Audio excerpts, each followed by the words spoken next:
Welcome to the transparency members, subs, lurkers, moderators. Listen, folks, I know there's a history here.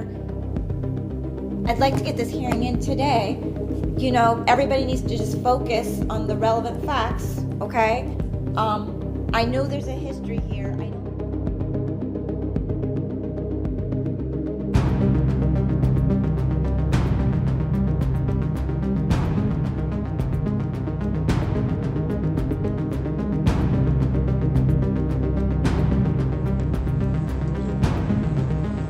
Are you talking up by Sunset Mart? Up the hill by the gas station? Yeah. Okay. Why did you?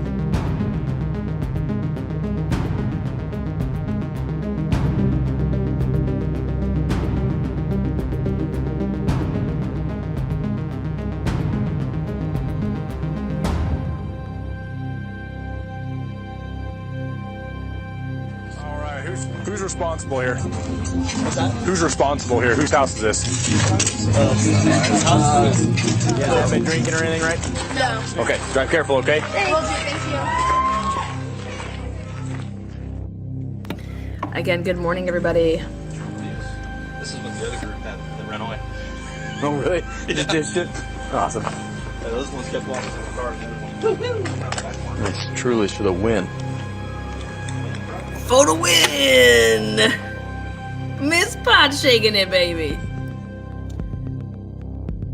My man, JB Brunner saying Brian Koberg is fucked.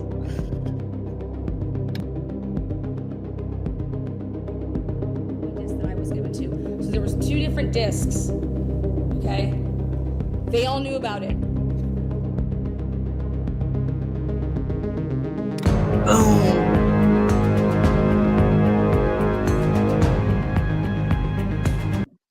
All right, guys. Good morning. Settle up, settle in. If you are just waking up with us, good morning. If it is in the afternoon, good afternoon. Wherever you are, good to you. We're picking right back where we left off. So I'm putting it here in chats. First, I want to give a shout out to Miss Harris. She sent me a $50 cash app, and I didn't get to say it on the live as I was departing the other day. So give it up for my girl, Miss Harris, on the ones and twos, sending in a nice $50. Thank you so much. Chelsea sent in $3 off of Cash App. I'm trying to see and making sure that I get all of my thank yous in because they are very, very appreciated. Sherry Davis. Sherry Denver. I think it's that, yeah. LaDonna. Thank you so much, LaDonna. Emily sends in $10. LaDonna sent in $20. Daryl sent in $10. Like I said, Chelsea sent in. Elizabeth, $10. Pamela, $30. Another different type of a Pamela, $5. Pamela, $20. A different Pamela. Teresa, LaRonda. You guys know what that's from? Aaron, $50. Teresa, $10. Lori, $5. Jean, $25. Rachel, $50. Liz, $100. LaDonna, $25. Cassidy, $40. Joyce, $50. Jackie, $1.12. That's all she had left in her Cash App. That was funny. Diane, $20. Scarpelli, $20. William, $10. Leanne, I think that is. Leanne? I think that's how she says it. $50. Kimberlyn, $20. And this takes us all the way back to January 1st. So let me make sure I got everybody that I wanted to say thank you to. Applebee's. Oh, nope, that was me paying Applebee's. I say Lori, Aaron, Teresa.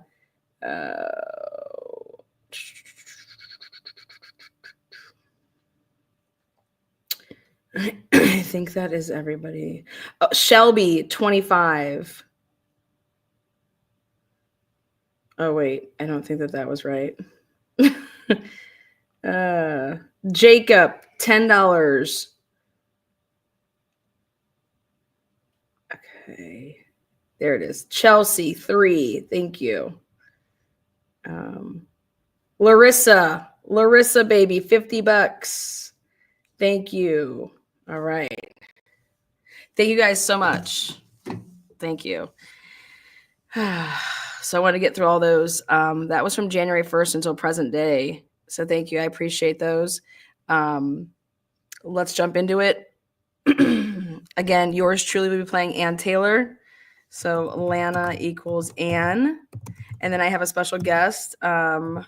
State your name and spell it for the record. Hi, Bella. Hi, everybody. How are you guys doing? Can you hear me okay? On the ones and twos. On the big old mic. Let's move these. And I'm going to move the mic. So we'll, here, put that over there. And I'm going to, do you guys want to see the words for yourself or you just want the voices? We'll let the crowd pick. We should explain for anyone who wasn't here last time what the way we do it. So you basically are all the attorneys. Yeah, and I say it beforehand.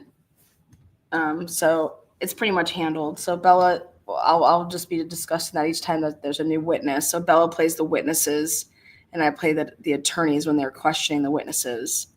And then Bella loves to play Judge Hippler, so because she likes to yell at Ann Taylor. What? Apparently. So that's assuming a lot. That's assuming a little, knowing a lot. So Lana will play Ann Taylor and all attorneys. And Bella will play all witnesses and the judge. That son of a bitch. All right. So morning, everybody. Morning there. Morning. Okay, so I'll put that up. Bella, what time is it on the West Coast right now, everybody? 7 a.m. or 8 a.m., depending on where you're at. On this day of the Lord. Everybody said that they wanted to give up the holy day for Lana. So I said, body of Christ. And you said, amen. Bella, how was your birthday? Oh, my God. It was so good, you guys. And it's still going on because you know how the princess likes to do it. Kidding. But, yeah, it was good. Thank you guys for being a part of it. What was your favorite gift? Keep it PG-13.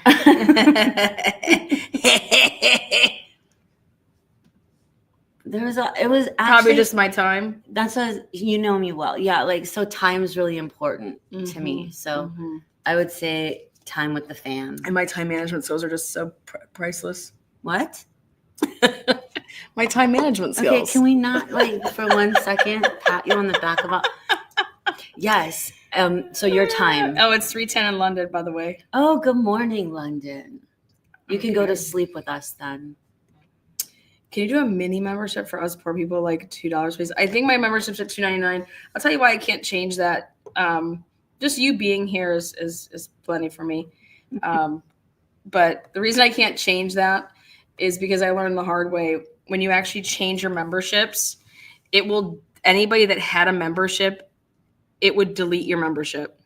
When you mess with them, when you change the tiers, it messes with them.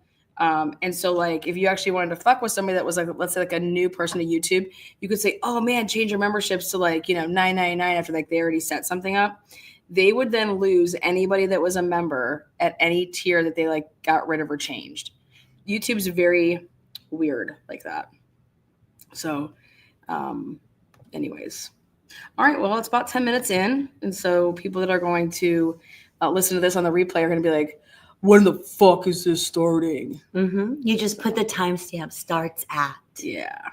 Okay. You guys ready? Everybody ready? Lana, you got your voice on. I got my voice up. I think I'm still doing the Southern witness. Yeah.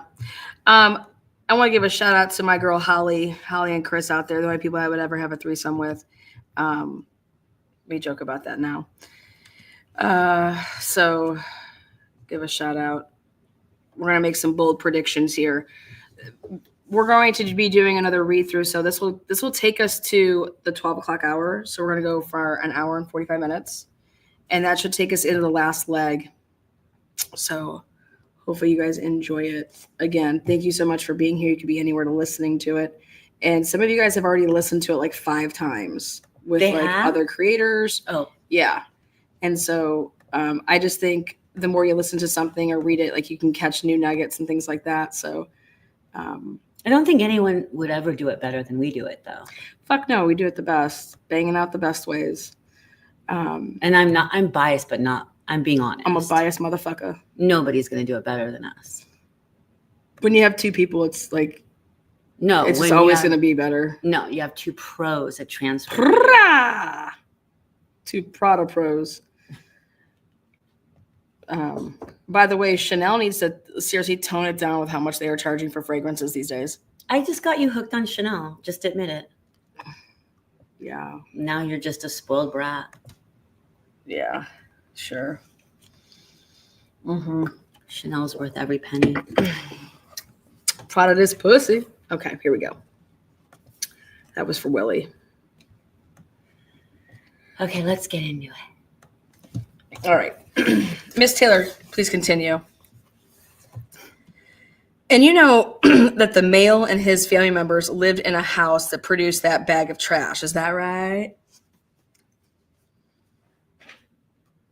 Correct.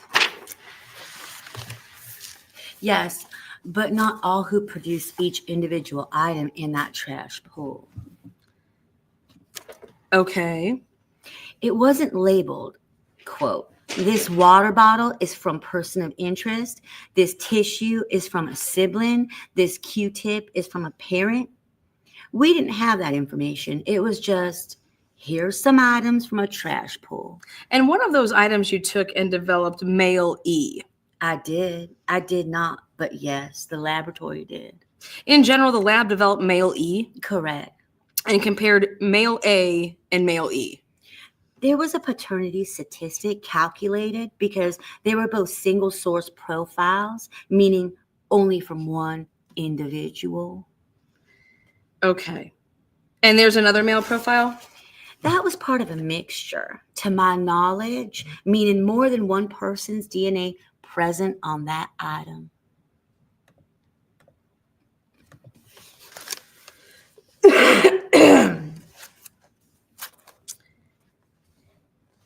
Again, only one male though. Is that right? So when there's a mixture on an item of evidence, I don't know if you want me to explain the process, but the first step is determining number of contributors to that mixture. Then our laboratory utilizes a software program to help break out the components of that mixture. When one individual is male, it's not always possible to say the gender of the second person. Males have an X and a Y chromosome.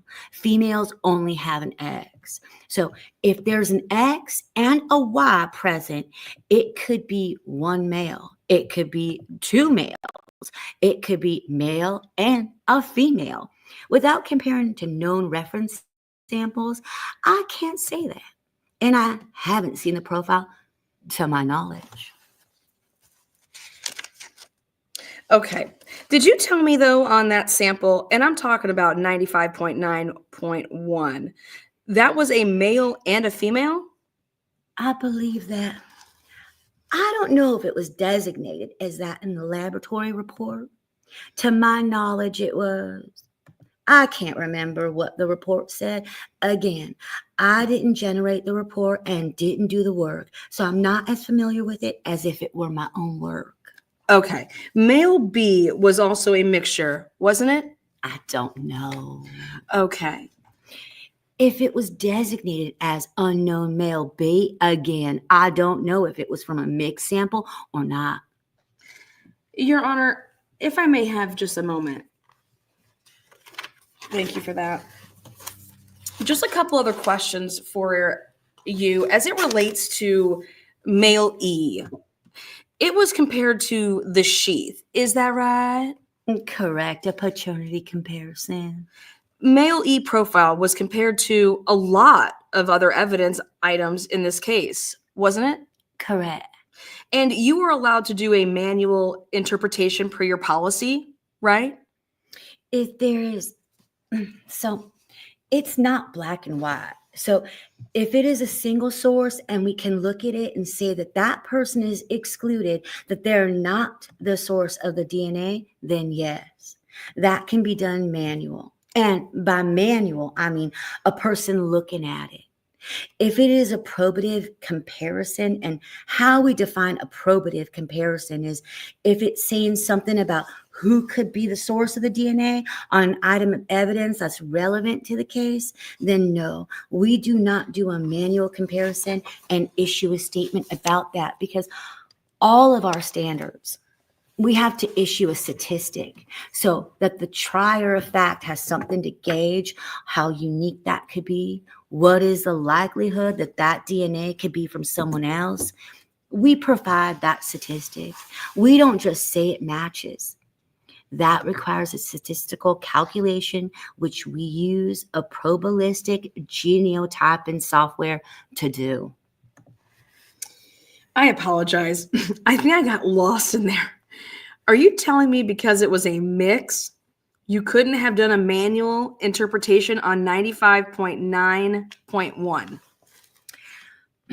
Because it's a mixed profile, and because if it was, you're saying it was Brian Kohberger's DNA present, and that would be a probative comparison in the case, which we have to provide a statistic in order to make that statement. In order to deconvolt a mixture, we are no longer allowed to do those manually. Deconvolt, as in separate the mixture into its components. We have a software.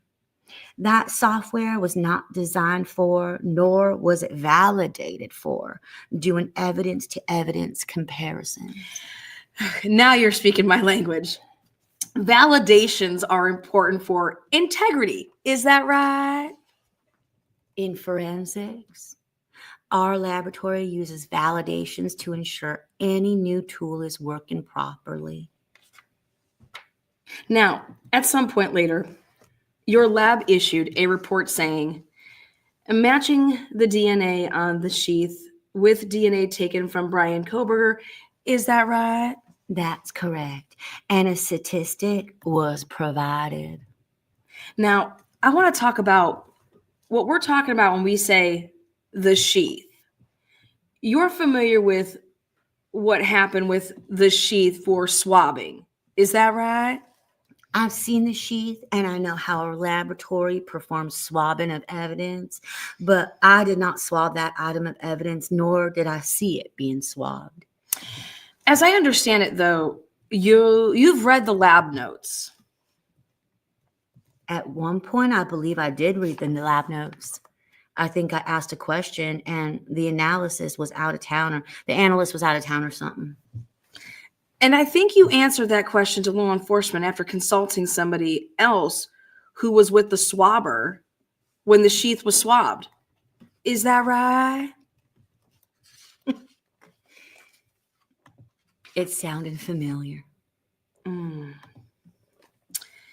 If I understand the lab reports, it's a single source on the knife sheath. Is that right? Correct. Does that mean it's only one person in the area? Yes, that was detected through our testing. Tell me where you think that sheath was swabbed for purposes of DNA collection. I believe the analyst swabbed there's kind of a snap or a button that was the top of the snap, and that's the area that was swabbed. There were other areas on it sampled as well.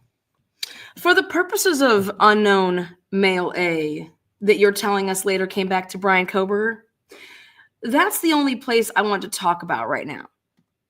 Are we on the top of the button, the outside, or on the inside, the socket portion of the button? I know on the top.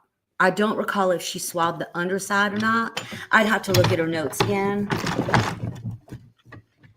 Do you know if that sheath was part of that preserved for fingerprinting? The swabbing was done first. That's our laboratory standard order to process in.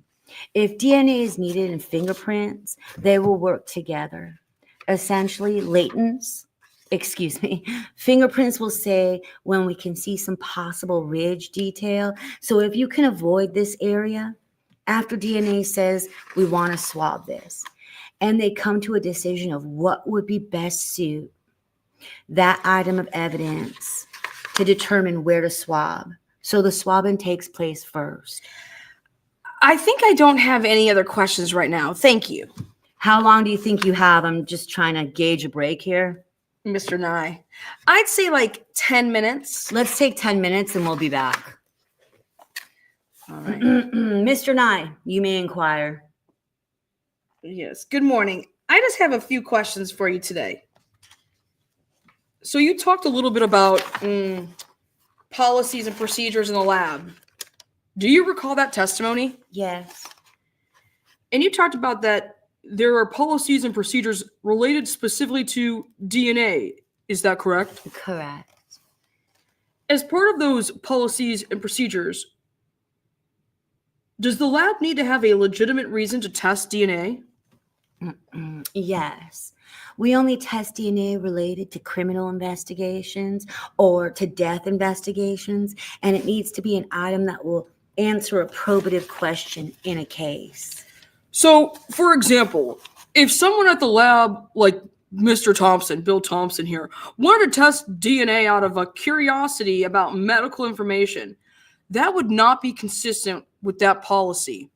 We don't do curiosity testing, and none of our testing would provide medical information. You also testified that you were involved in or maybe primarily responsible for developing the scope of a work request for Othram. Is that correct? I was part of that, yes. And what is a scope of work request? That just goes with, and this was my first one I've done, so I don't have a vast experience in this process, but when we're going to contract with a vendor, just going through and outlining what we expect them to do as part of that. And what do you recall about this request specifically? What were you requesting Othram to do? Specifically, we are requesting them, if necessary, to perform DNA extraction, pulling the DNA out of the cells on an item of evidence, if necessary. Our laboratory typically did that. We were requesting them to generate an SNP profile using either SNP array or whole genome sequencing. We were requesting them to then upload that to all public databases that allow law enforcement samples. We were requesting them to generate a report. We were requesting them to notify us or to complete the lab portion of the work, generation of the profile, within 60 days, I believe. I believe there was also information in there about not publicly giving our case information to the public without our express permission.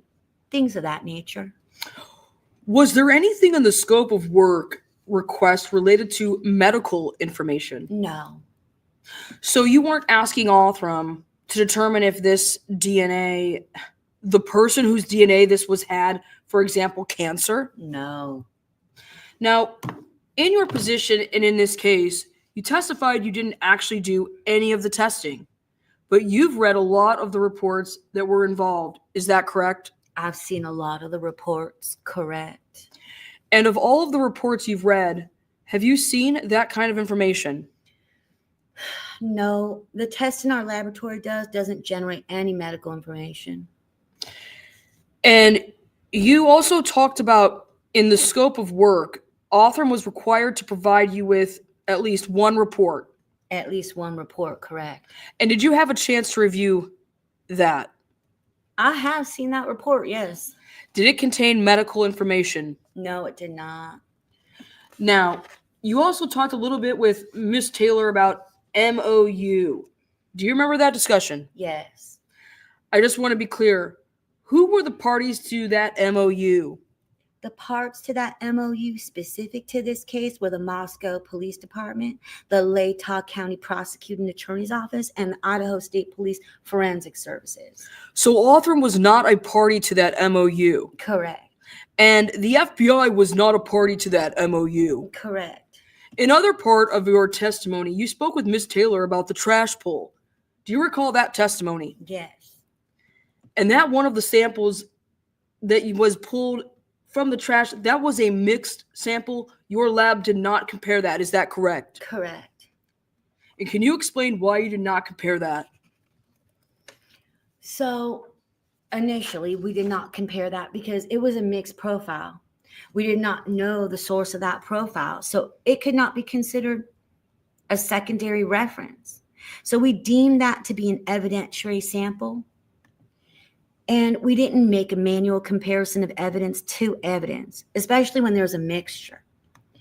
And if the analyst, again, I was not the analyst, if the analyst did the comparison and determined that unknown male egg could have been in that mixture, it would have been inappropriate to compare those two samples together per our analytical methods.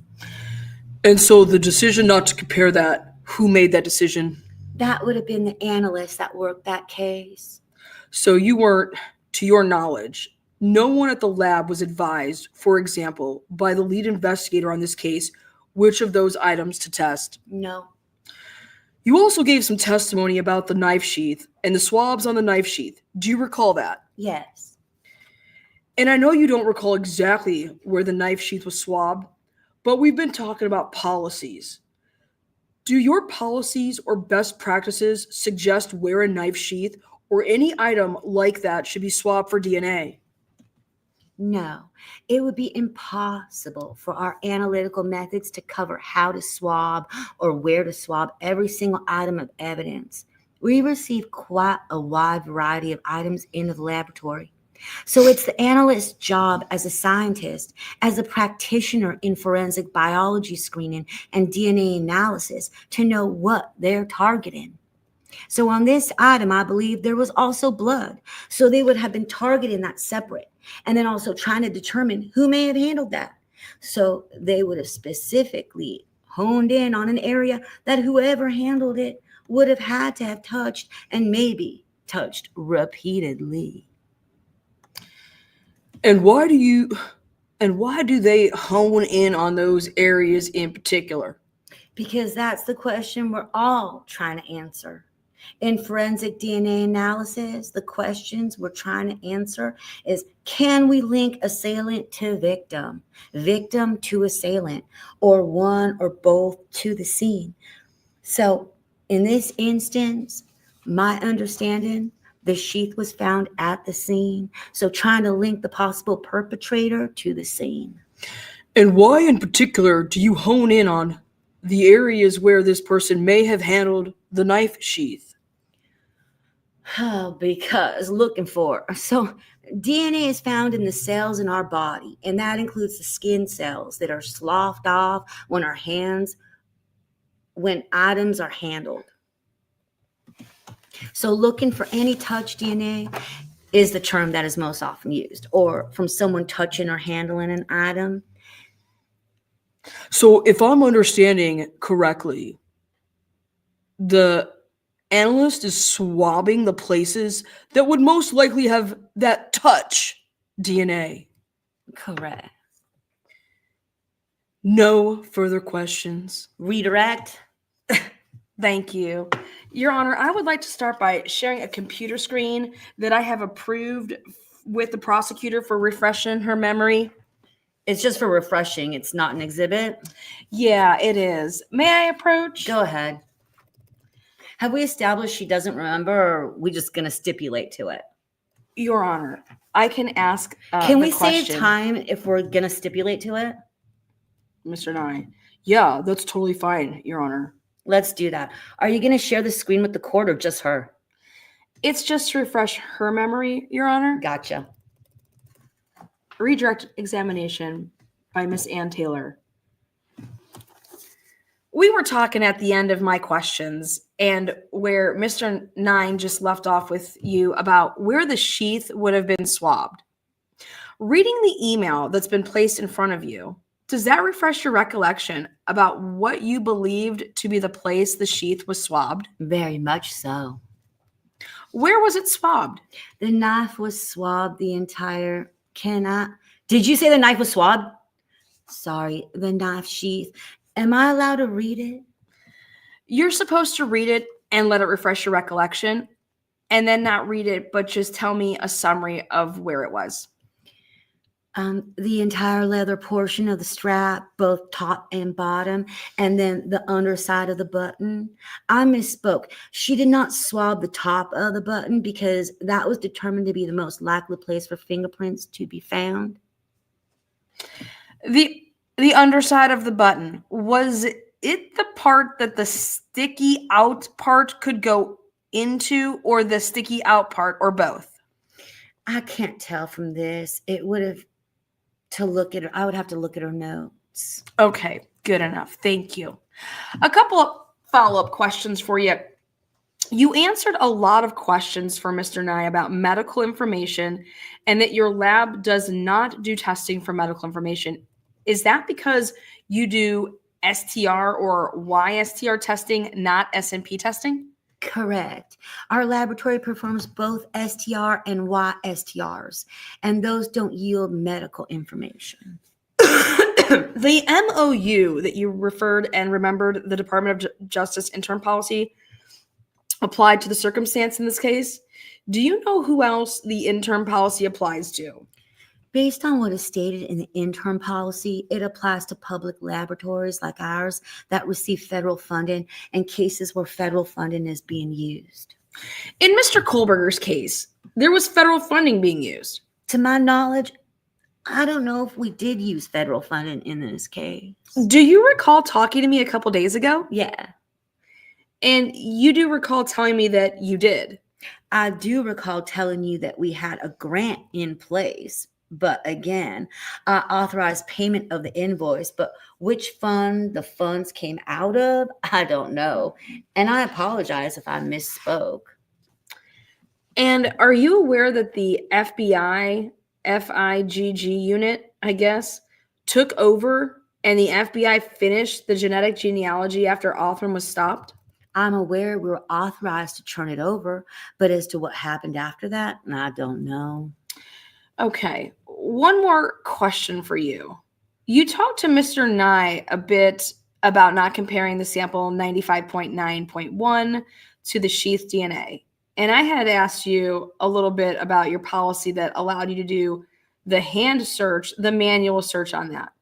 Your policy does allow you to do a comparison, like it's either excluded or not excluded through, is that right? And I'm looking at policy 4, 5, 6. No, we can report an exclusion. They aren't from the same source. But in order to say they're from the same source, considering they're from completely different areas, no, we would have to provide a statistic. We can't do that. But you could have looked at it and said it's not excluded. That would be an indication that it's possible. And we would have to provide a statistic for that. And we have. So our biology section, you may be looking at our analytical methods. Biology section has their own quality manual that further discusses this. Your Honor, if I can have her shown this document to see if we can refresh her memory. For the record, identify what you're showing her. What I'm showing her are a couple of pages out of the biology manual for the Idaho State Police Forensics Lab that is available online. So, Miss Nolan, if you'll look at the very bottom one, that's the one I'm having trouble squaring with your testimony. If that refreshes your recollection or helps me understand. So what this is talking about is it may be beneficial to make a qualitative statement about evidence to evidence comparisons. However, there is another section of our biology quality manual that specifically states if it's a probative comparison, a statistic must be provided. But what this is saying, so for instance, if you're in one room in a scene and there's multiple swabs that are tested, we can say these are consistent or these appear to be from the same unknown individual. Okay. Now, if I'm going to say these are from John Doe, I have to provide a statistic for each item and do a comparison of each item. Did I hear you say you could compare if they're probative? If it's, which that wouldn't be, in my mind, a probative comparison. We have multiple items of evidence in the same room in a scene, okay? We can say they appear to be consistent with the same unknown individual. That's not making any statement about who that individual might be. If I'm making a statement about who might be the source of that, then that is a probative comparison, and I need to provide a statistic. Before you make the comparison where maybe you write exclusion, you don't know if it's excluded or included, though. Is that right? I'm sorry, could you repeat that? Yeah. Let me try and explain what I'm getting at. I'm not understanding why 95.9.1 couldn't have been manually looked at to do a manual comparison to the sheath DNA just to say excluded or not, when male E was compared to multiple items of evidence and it was excluded. But you don't know that until you do the comparison. Is that right? Correct. Hold on. What she's getting at right there for the viewers is that once she would have had male E's DNA from the trash pull, and you would have been able to look and see that it wasn't a match to the sheath, like, why didn't it just stop? Go ahead. If you were doing it that way with other things, go ahead. Correct. So you can look at it manually. But if we're now making a probative statement, okay, then we need to provide a statistic. And male E was also a single source, which is different than a mixture of DNA from multiple people. All right. I don't think I have any other questions. Thank you. Maybe I can take those pages back from you. Thank you. You can call your next witness. Miss Taylor. Matthew Gamet. Do you solemnly swear or affirm that the testimony you're about to give now before the court will be the truth, the whole truth, and nothing but the truth? I do. Matthew Gamet, having been duly sworn, testifies as follows. Direct examination by Miss Taylor. Good morning. Good morning. Will you please state your name? Yes, my name is Matthew Gamet. MATTHEWGAMETTE. How are you employed? I'm employed with the Idaho State Police Forensic Services, and I'm a laboratory system director. What does that mean to be the laboratory system director? I oversee operations from the laboratory system. I oversee anything from purchasing, procurement, contracts, human resource type issues, and hiring, terminations. I also oversee things like just how the laboratory operates day to day. How long have you held that role? I've been with Idaho State Police Forensic Services for just about 16 years, and I believe I've held this current role for about 10. Do you have prior experience in a similar line of work? I do. Prior to working for Idaho State Police, I worked for Washington State Patrol as a DNA analysis and also crime scene responder. How were you educated? I have a bachelor's degree from Brigham Young University. I also have a master's degree from Brigham Young University. And then I have continuing certificates from both West Virginia University and UC Davis. Are you involved in the collaborative group NTVIC? I am. What is that group? So that is the National Technology Implementation Collaborative. So currently my role there is to chair that group. As it relates to forensic investigative genetic genealogy, what's the group's role with that field? So currently what we're working on, we have several different subcommittees in our forensic investigative genetic genealogy group. What that group is focused on is anything from policies, procedures, contracts, things of that nature. looking at the implementation of that technology into public forensic science laboratories. Did I hear politics in there? I'm just kidding. Why is that important? Why is the work of the group important? Let me ask the question better. Why is it important to have policies and procedures? In any public forensic science laboratory, we want to make sure we implement technology well, that we implement it in a robust way that can be relied upon for things such as courts. And so we always want to make sure that when we're implementing a technology, that we take a look at how that technology is being used and that we apply it well in the public laboratory space. Mm-hmm. Is that important for public trust? I believe so, yes. Are there other organizations that you're involved in the course of your work? Yes, I'm involved with several other forensic science organizations. How about ASCLD? Yes. What is that one? ASCLD, the American Society of Crime Lab Directors. Okay. What is the purpose of that group? So that's the group of laboratory directors.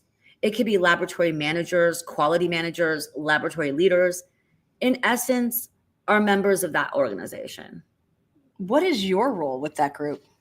Currently, I report to the board of directors as the CFSO, the Consortium of Forensic Science Organizations liaison for the organization of ASCLD. Did you have a role in deciding that Othram Labs should contract with Idaho State Police Forensic Labs? I did have a role, yes. What was your role? My role would be as a laboratory system director, making a decision on contracts that would be awarded. Did you decide that Othram should receive the contract? I did not. Did you work on the contract with Othram? I need to answer that question in a little bit different way than you asked it, if you'll give me some leeway. Sure. Okay. I did not work specifically on the contract with Othram. However, I worked on the specifications that led to a contract being awarded to Othram. The specifications you worked on, did those end up becoming part of the contract with Othram? Yes. What were those specifications? So there were a lot of specifications within the scope of work that we developed to send out for a general bid process. As we bid, as a state agency, okay, as we bid for a contract, we send out specifications that anyone has to comply with as they give us their documents and responses back on those things. Then we have the ability to look at and make sure that they're compliant with those specifications that we've sent out. What were the specifications for Othram? There were a lot of specifications sent out on a request for proposals, intent to bid. There were a lot of different specifications that were sent out. Again, I have a recollection of some of them. I don't have a full memory of all of them. Well, will you share with us what you do recall? So things in that contract would specify that they use the interim policy. We also would put things in there about them following environmental protection type provisions that federal government requires us to abide by. It would also have other things like reporting requirements back to us, billing procedures, a lot of different conditions we put into that to specify how they're going to work with us.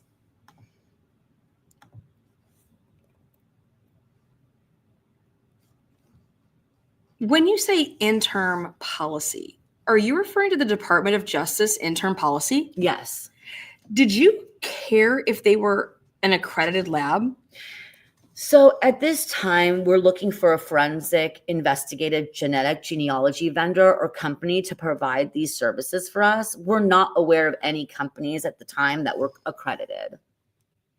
Since that time, though, are you aware that companies do become accredited? Absolutely.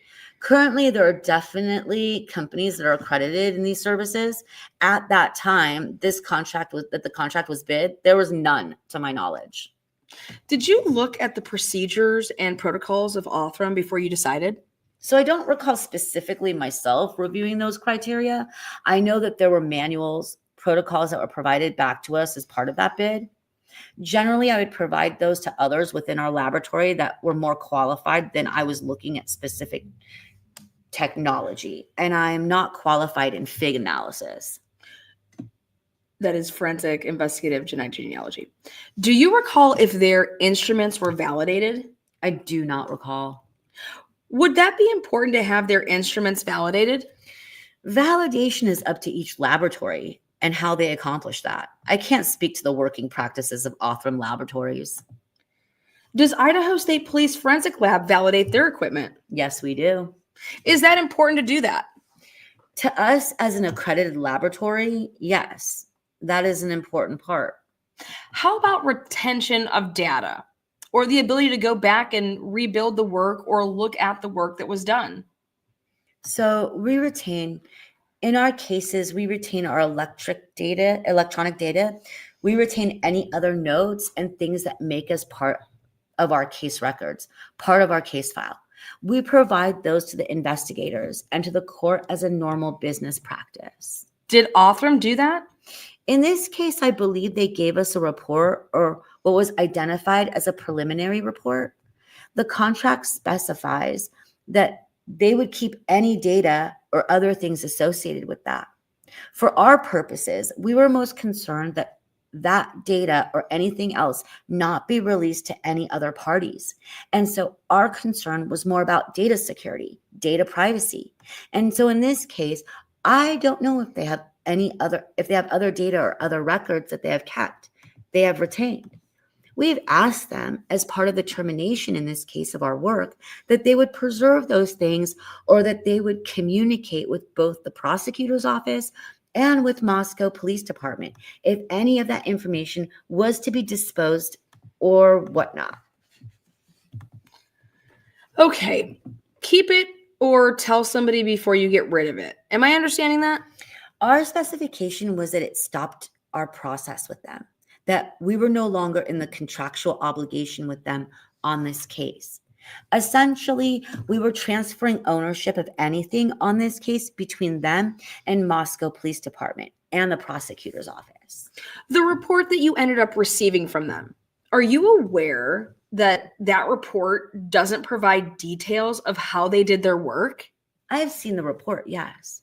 I have seen what was in the report. Would you agree that what's in the report is far different than what the Idaho State Police Forensic Lab produces by way of notes and photographs in connection with its work? We were not provided with analytical notes. We were not provided with data, to my knowledge. We were provided with what was identified to me as a preliminary report, which contained some of their genealogical work on the case and other things, such as potential nationalities. Did I hear genitals in there? Stop. Is that different than what you produce when you produce a report at your lab? It's hard for me to answer that question because it's a different report. It's a different type of analysis. And so I can't make a qualification there. I can tell you in our DNA reports, we release the report. We release the analyst notes. As a general practice, we have the electronic data and other things available for disclosure, but that's our general practice. I can't speak to the process as Othram Labs and what they disclose, nor can I speak to what is normal for a release in a FIG case. Are you familiar with how you come up with an SNP? What the process where you get from like a DNA sample to SNP? In general, yes, but I'm not qualified in FIG analysis. Okay, I won't go too far with that. Are you familiar with how you get from a DNA sample to an STR sample for the lab's purposes? Yes. Are there similarities between the two processes from getting pieces of DNA to an end result profile that you can use? Similarities in process as far as extraction and quantitation of DNA, but as far as instrumentation used, methods, and those kinds of things, very different processes. So some of the documents that Idaho State Police Forensic Lab produces that show us those results, those would be similar to what you would expect to see with SNP? I would assume. Again, I'm not qualified in FIG analysis, so I can't speak to what documents they may or may not produce. Let's move from there. Thank you for that. And let's talk about Othram being involved in the case that winds up being why we're here today. What communication did you have with Othram on the early end of that process? So, to my recollection, our early communication on this case was providing them with DNA that they would be able to develop, hopefully an investigative lead for us on a case. After that sample, to my knowledge, had been that we had followed our processes through and that we had put a sample into CODIS, that we had not received any hits off of CODIS, and then we would proceed with the next step of testing. We did have a contractual relationship with them since early in, I believe in 2021. And so we did have a contract with them in place. Was this the first case that Othram worked pursuant to that contract? No, I don't believe so. How did they get the DNA? The DNA sample itself? That DNA sample was delivered by Moscow Police Department in person to them at Othram Labs. Did you have any role in that part? I did. What did you do? I accompanied the officer from Boise down to Houston and down to the Othram laboratory. I didn't have possession of the sample, but I was with the investigator that did. You said Boise. So you do know that Moscow Police Department is located in Latah, which isn't in Boise, correct? Is that right? So who drove with the MPD from Are you just Latah off script? County to Ada County? Is that right? We are off script, ladies and gentlemen. Welcome to Truth and Transparency. This is our intermission break. Take a sip. Join us. I need a sip to let me clear my throat. Is that right? Is that right?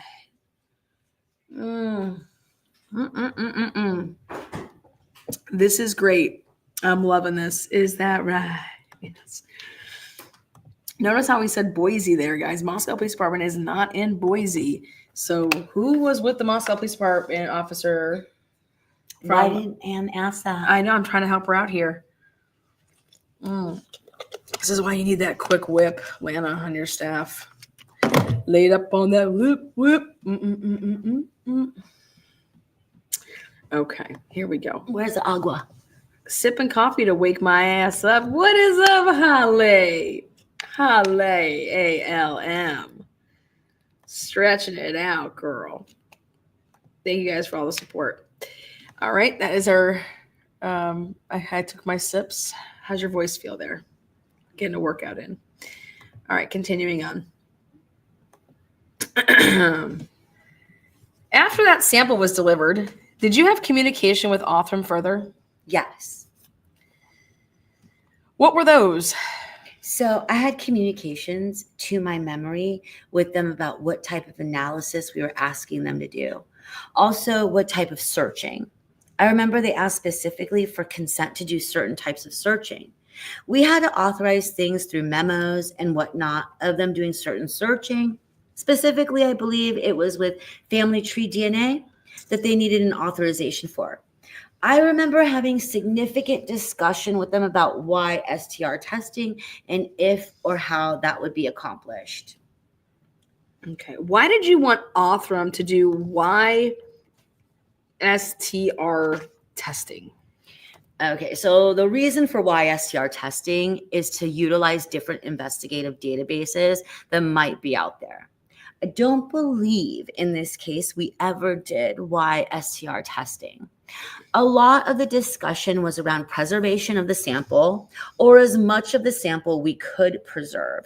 And so our recommendation to them was to not proceed with that type of testing at this time, to kind of see where we were able to go with the traditional SNP testing with the whole genome sequencing.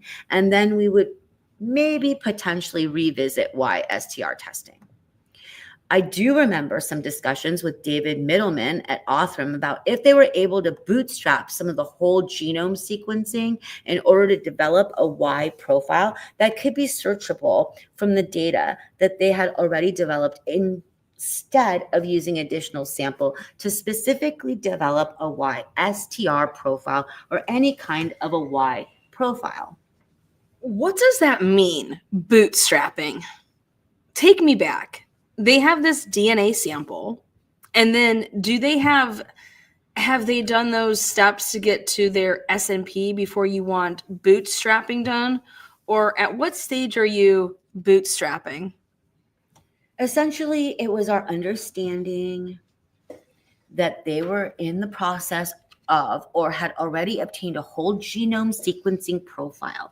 And so our question to them was, is there a way to develop a YSTR profile from the genetic information that you already have through the other method of testing? And that's what you mean by bootstrap. Add a different kind of analysis? Correct. Why would you want to do that? Again, to see if there was potential to search Y databases that might be available out there to identify genetic lineages. What does that mean? Genetic lineages. Okay, so a Y chromosome is passed down from father to son.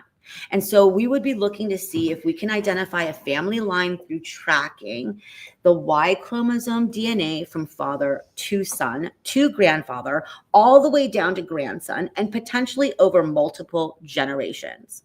So it would tie us into a family line that could be investigated further. Did Othram bootstrap and get the YSTR for you? To my knowledge, they never did anything with YSTR testing. And to my recollection, with my discussions with David, that wasn't possible with the data that we had at that point. It was impossible? That it was not possible, correct. Thank you. I do not believe that was attempted. Again, I'm not familiar with the technology that he would have had to have used to do such a thing. So I'm not aware if that was possible. If the technology didn't exist, I just don't know. Okay. At some point, did Othram talk to you about the work they were doing? Yes. And did they have a recommendation? They did. They had at least one recommendation that I remember. When was that conversation? I don't remember exactly when that conversation happened. Well, let's put it between, when did they get the DNA to start with? So they got the DNA November 22nd, I believe. And when were they notified to stop work? I believe the official notification was on December 10th, if I remember correctly. So when they came back to you with some recommendations, where was that in relation to the stop work? Probably early in December, I'm guessing. The actual work, the laboratory, what I would call the wet work in the laboratory would be the first couple of weeks, probably before they would have turned it over to a genealogist to be searching the databases and those sorts of things. To make sure I'm with you, in quotes, wet work means DNA sample to where we get to the whole genome sequencing and then where we get to SNP. I know I'm skipping steps, but that's the wet work. Correct. The laboratory work. So anything that would be done in the physical laboratory, handling the sample, putting it into tubes, adding liquids, things of that nature that would be done in the laboratory, sequencing on an instrument, that would all be done in the first week, several weeks. So after that, they have a recommendation for you. Correct. What's the recommendation to you? Their recommendation, to my memory, to my recall, was that they had several individuals that had the potential to be of best interest in this investigation. They asked us if, to further their family tree building, if we could be in contact with individuals and see if they're willing to contribute information into the databases that they were using in order to further the family tree building and further the geological work. And we're in a closed setting here. So I'm going to ask you to give me the last name. I don't recall the last name. I'm sorry. Was it your understanding that these were 4 brothers? Yes. Okay. What did you do in relationship to these 4 brothers? So we did some cursory work, just looking in publicly accessible information, literally Google searches and things of that nature. What our approach was is we didn't want to be approaching people, especially with an investigation of this nature, that really had nothing to do with anything.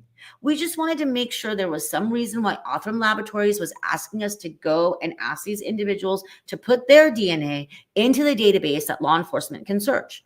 So we just did some work to build very cursory family trees to see what connections these individuals might have and to verify these individuals were indeed brothers, things of that nature. Did you verify they were 4 brothers? I don't know that we would use the word verify, but we believe that the information was reliable that they had given us based on the publicly accessible information. Now, I know you said you can't remember the last name of those 4 brothers. We're here today, and Brian Koberger's name has been on the news for 2 years. You know his name. That wasn't the last name. That was not the last name.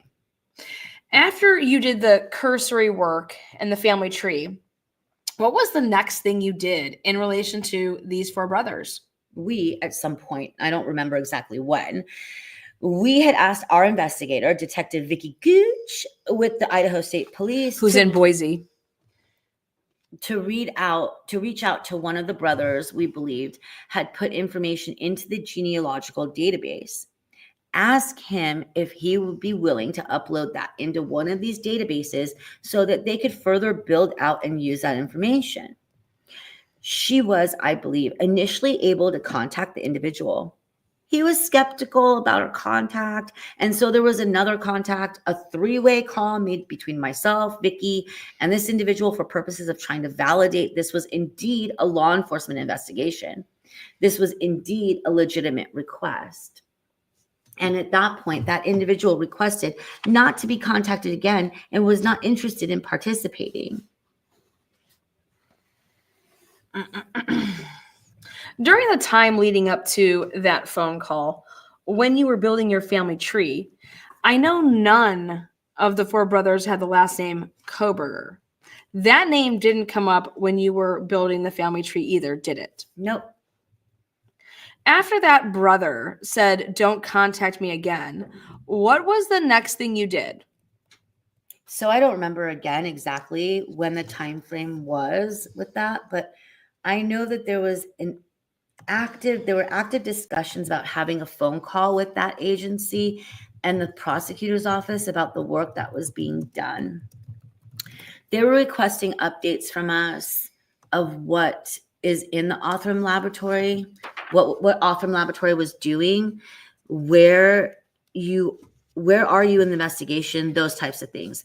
We were giving them updates via telephone, via telephonic conferences with them, just giving them updates on we've delivered the sample, we've done this, those sorts of updates. And then they requested a meeting with us to talk about the testing. These conferences, who participated in those? Most of the time, to my memory, it was usually Idaho State Police detectives. The prosecutor's office might have also been privy to some of those discussions. Again, just general updates about where we were in the process. Tell me about this meeting. It sounds like there's a big meeting that's happening. There was a meeting, to my knowledge, and I don't remember exactly when, but probably the morning of December 10th, when we had a meeting, telephonic meeting is my memory, with representatives from Moscow Police Department. I believe FBI had say that, please. Representation.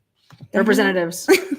On the phone call, ISP, I believe, myself, ISP legal counsel, and I believe that the colonel of state police was also on that phone call. What happened on that phone call? In that phone call, we were asked to turn over any kind of investigative records that we had, any kind of information that we had to the FBI team. They provided me with an email address to be able to provide what they were requesting from us, which was, to my memory, it was the login information essentially, and it might have been other things that I'm not aware of, like packets and things. I'm not aware of the technical terms, but basically they were asking us to provide that information to the FBI investigator. Did you do that? Yes. Do you know what you provided to the FBI investigators? So what we asked for to be provided were the 2 database searches or information so that those could be independently searched. And we also asked them to cooperate and provide any information that they needed to be able to further investigate. When you say 2 databases, do you mean the 2 genetic genealogy databases that allow law enforcement to search? Yes, to my knowledge, these samples were searched into genealogical databases that allow searching by law enforcement. So GEDmatch and Family Tree DNA, I believe, were the 2 that were searched. And we were asked to provide those credentials, that information, to the FBI.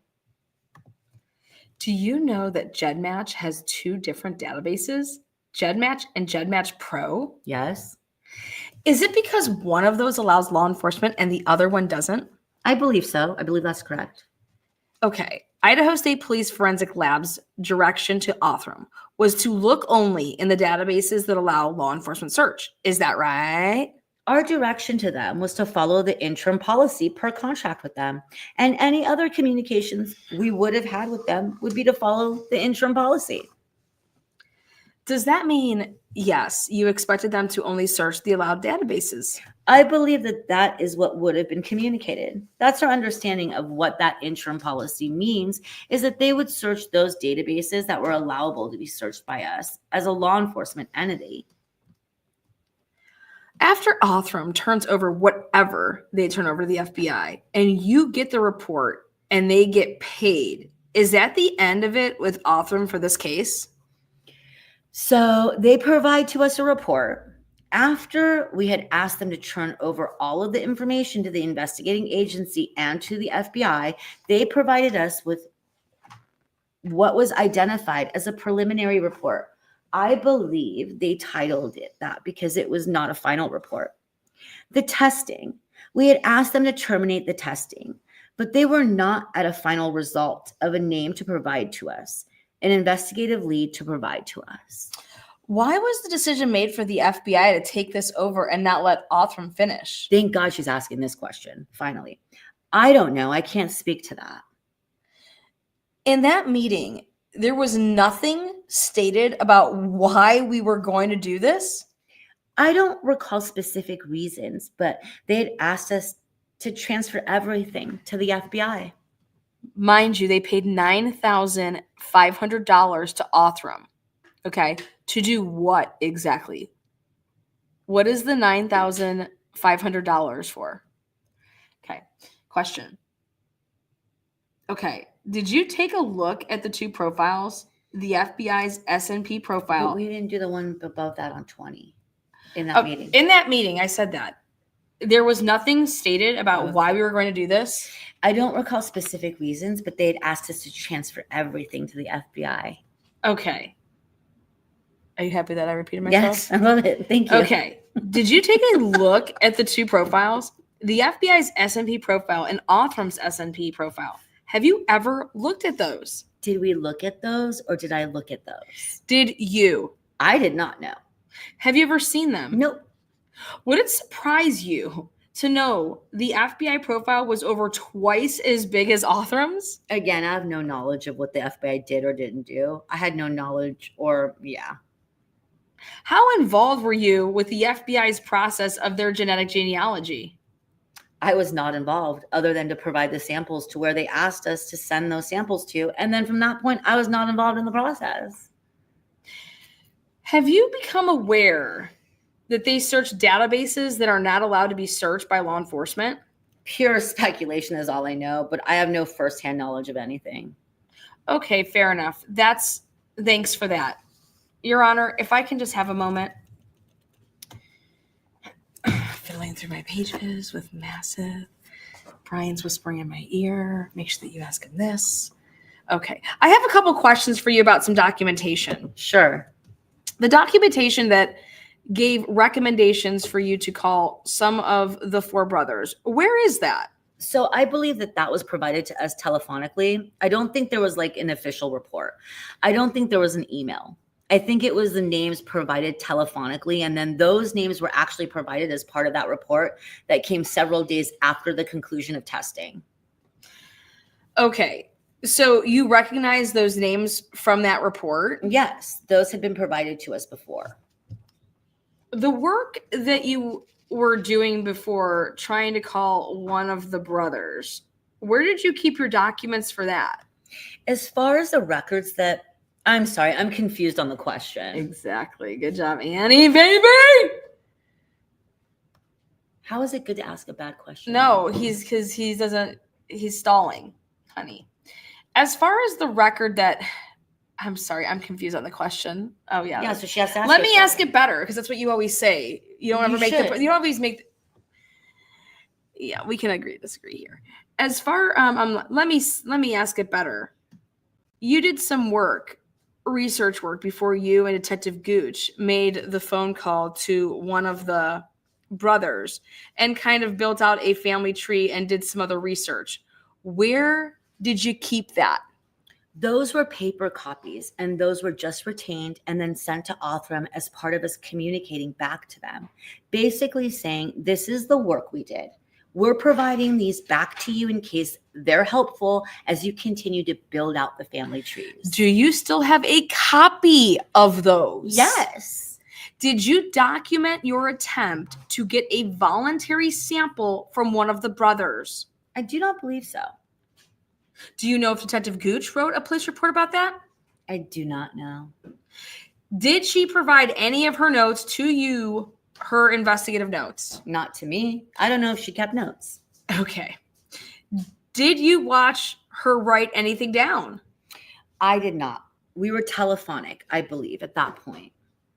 It would be hard to see then. Have you seen any documentation from that December 10th meeting? Not to my knowledge.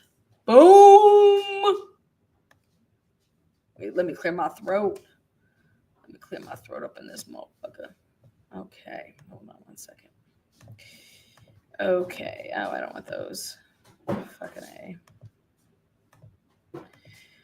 Okay, any documentation that's come your way from the FBI's work? Not to my knowledge. Have you turned over your work with the genetic genealogy, the help you were giving Othram? Have you turned that over to the prosecutor? I have not turned over the physical copies of anything. I believe that our agency complied with the discovery request. I don't know exactly what was provided as part of that discovery request. Certainly, it is in an email document from me to Othram Laboratories, and as such, I would assume that that would have gone as part of the discovery request. 10 minutes. Okay. Thank you, handsome. I love you so much. Yeah, we're at hour 12. I wanted to go to an hour 30. Okay. Is that right? Is that right? Annie, just put them over your ankles, baby girl. Over her ankles? You know, dripping them over her knee to her ankles. You know what that reminds me of? What? That Garth Brooks, when he was told, like, that girl tried to get him. I'm not even listening to this shit now. And held her by her ankles. Okay, that's good. Thank you. Over her ankles. Okay, stop that. Is that right? Welcome to the Transparency. If you're just joining us, we got 400 people in here. And hopefully we're putting you to sleep because our voices are just so soothing. Do me a favor and hit the thumbs up. Thumb me, please. Either thumb will do. Want to give a special shout out to all the mods. The mods make this channel poppin'. We are going to be live from Cincinnati, Ohio for 2 reasons on Tuesday. We're going to be live streaming the Karen Reed case. Prior to that, I'm taking Bella on a field trip to the University of Cincinnati, as well as where the gentleman that decided to unalive his whole family and just recently he did a plea deal. What was his name? We're not even going to say his name. But to show her where that town was. So we will be doing as much as we can. Little clips on Tuesday of this week. And that's going to be before and after the Karen Reed live stream. This Tuesday is going to be off the chain in Canton. Since we can't be in Canton, we went to another C. We went to Cincinnati. We can go to Canton, Ohio if you want. All right. All right. Is that right? Lana, you get my thumbs up all day, every day. Lana, my thumb is in a pie. Even What? better. Even better. Whose thumb is I in a don't pie? know. Oh, No. there's William. That's hilarious. Yeah. What kind of pie, William? It better be carrot cake. What? That's not a pie. That's a cake. Yeah, it sounds like a pie. Yeah, you're probably right. Are you gonna make me a cake for my birthday? We are trying to look for dead bodies, guys. Don't. What kind of cake? You just like chocolate cake. Chocolate on chocolate on chocolate on chocolate on chocolate. We're gonna go be VIP up at the Cincinnati Baylor basketball game. Sit VIP in that motherfucker. How do you feel about that? You want to sit on the floor? You want to go check out the locker room? Mm-hmm. Yeah, I mean, because I like hate sports like that, but like only because it's like the Do you want to go see my name all over Is the it wall? the Bearcats? Yeah, Is that what they are? Yeah, we're the Bearcats. We're gonna get Payne a sweatshirt that says Bearcat.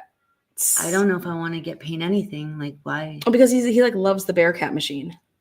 Like it's an inside joke. If you know, you know. I don't. Alana, think I'm you are both happy. really good. Thank you so much. Who said Truth and Justice. that? Say who Truth says and stuff. Justice, True Crime with Anna D. Oh, thank you so much. Atlanta, you both are really good actors. You are the best. Love it. Oh, Oh, thank you. we're thinking about going to acting school. We don't need it. It's a little You either late. have it or you don't, says Marky Wahlberg. You either have it or you don't. Marky Mark.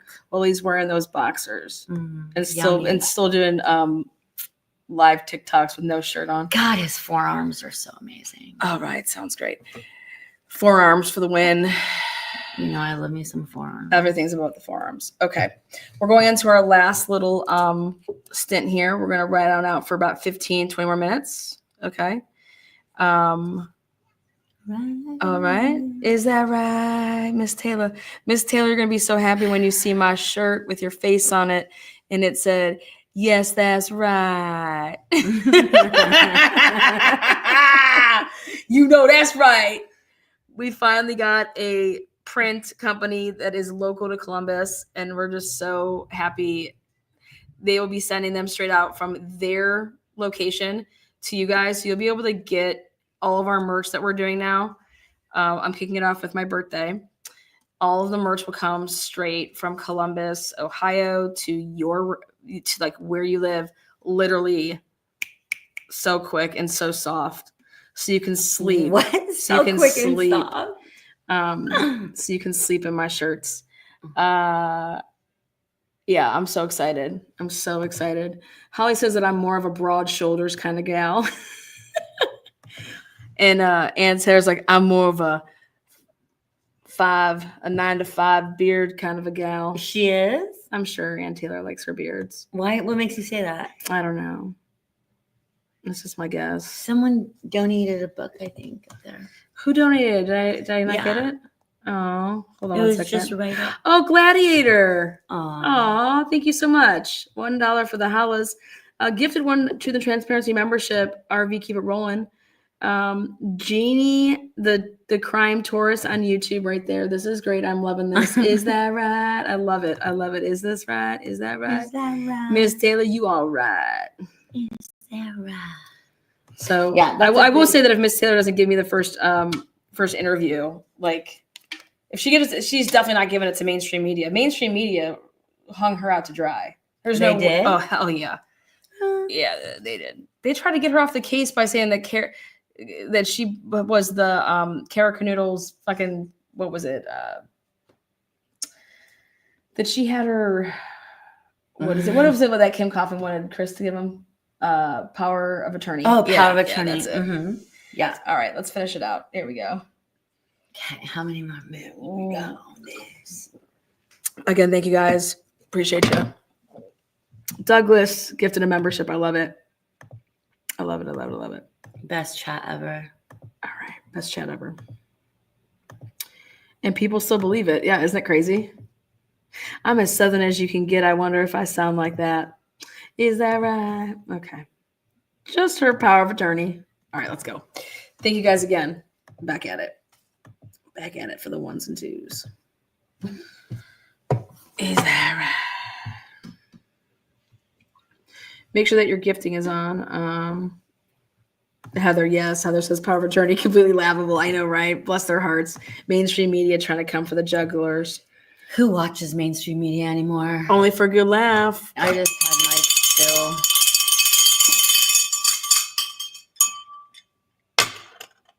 Go Innocence Project. Cheers. Cheers to the Innocence Project and all they do. Mm-hmm. I don't even get me started after last night. All right, let's go. Okay.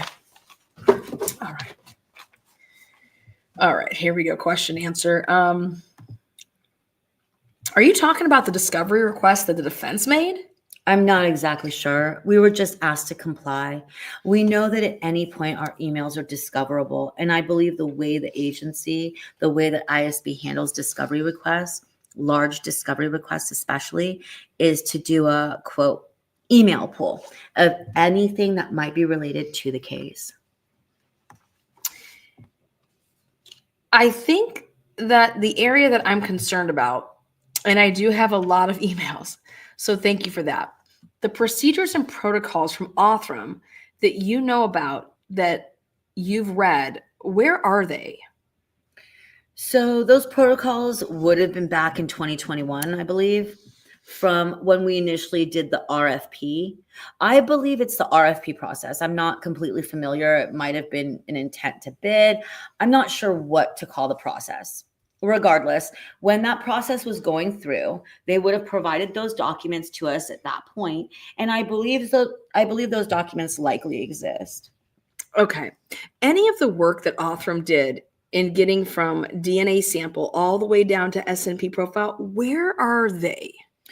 Where is the documentation of that? Mm-hmm. I do not have that documentation. That was not provided to us, to my knowledge. And I don't know everything that was provided back to the laboratory potentially, but to my knowledge, we were not provided with that information. Would Othram have it? Potentially, I don't know. The work that they did, to come up with a name to give to you for further investigation, where are those documents? I don't know. And your documents, some went to Othram, but you still have a copy of those. I do. Okay, missed it. I think that's it. Thank you very much. That's all from me for now.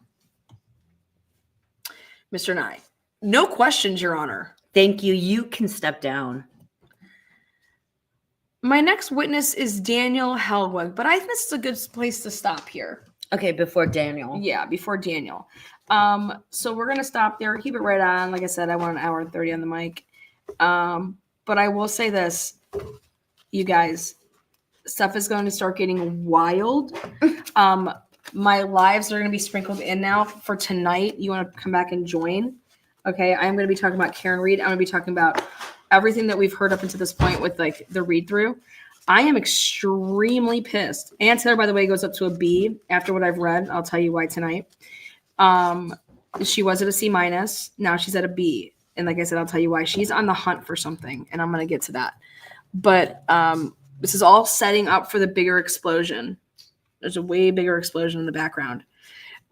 It's very similar, you guys, I'm telling you, to the Karen Reed case in terms of when you want to talk about politics. Karen Reed's case is heading in that direction, the politicking that's going on over there. Bella laughs at it, but it is what it is. So join us back. Tonight is my big Sunday night live, but as far as reading this out through, we're going to try to finish up those last 60 pages. And that usually takes like an hour and 15 minutes to get through. So join us for that last hour and 15 minutes. And who taught you that? Bella there.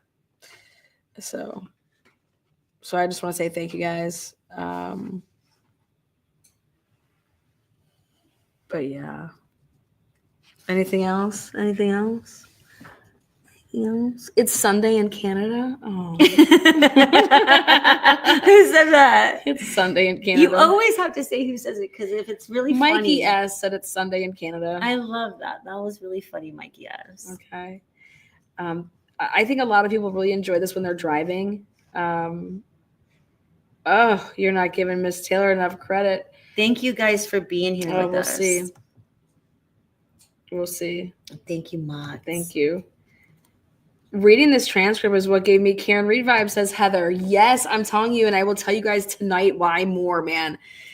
I'm telling you, Tuesday is either going to be Alan Jackson's best day ever or worst day ever.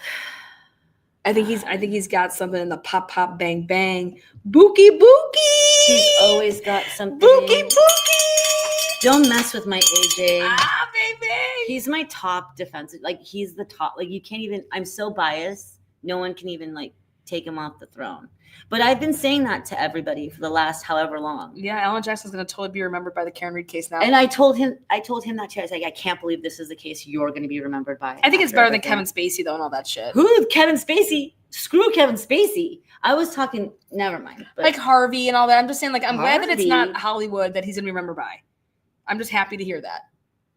the man has so much stuff under his belt. Like that was my whole point when I said that to him. I was like, I can't believe this, but That's how so big of a long case ago. Karen Reed is. But that was so long ago. So now it's going down as this is what he's going to be remembered for. Yeah. He was annihilated, if people don't know this, on Twitter because of him representing Harvey Weinstein and the way he acted to one of the victims when they took the stand. It wasn't televised, but on Twitter, at the time it was called Twitter, he was annihilated by everybody, social media, for the way he asked questions. But you have to understand it's a chess game in there. So that's all I got to say. I'm biased. I love the man. Sorry. Yeah. Absolutely. B says Lana, one of the only people on the interwebs who gets the stamp. Lana G. Boom. What stamp are you getting? I'm a G. Yeah, you is. I'm a G thing. You can't even say, Baby. yeah, you are. You're And, just Lana, did you get check PayPals as well over the weekend? Oh, Murky Piglet guy gave me a PayPal. Murky's the best. Oh, I didn't check PayPals. Hold on 1 second. I only read off Cash Apps. You gotta get up in that. Hold PayPal. on. Thank you, Murky. The murkiest of pigs. She's one of my faves. God, I have so many faves.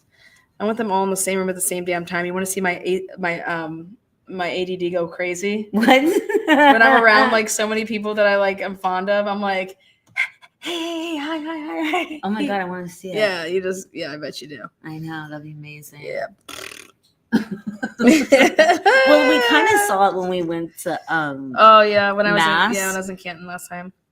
Thank you so much, Murky. Murky says, Murky here. Get Bella a little B-day breakfast in bed. Woo! Murky, I love you, You Murky. dirty bird. Murky, you're Murky, the you best. dirty bird. She wanted that red right now. Murky, I love you, girl. Yeah, we're totally having a mod meetup. Totally. It's going to be in Canton. Can. So if anybody wants to come to Canton, Can. mod meetup. Okay. Lana, put out a calendar of your mods. Who said, come on.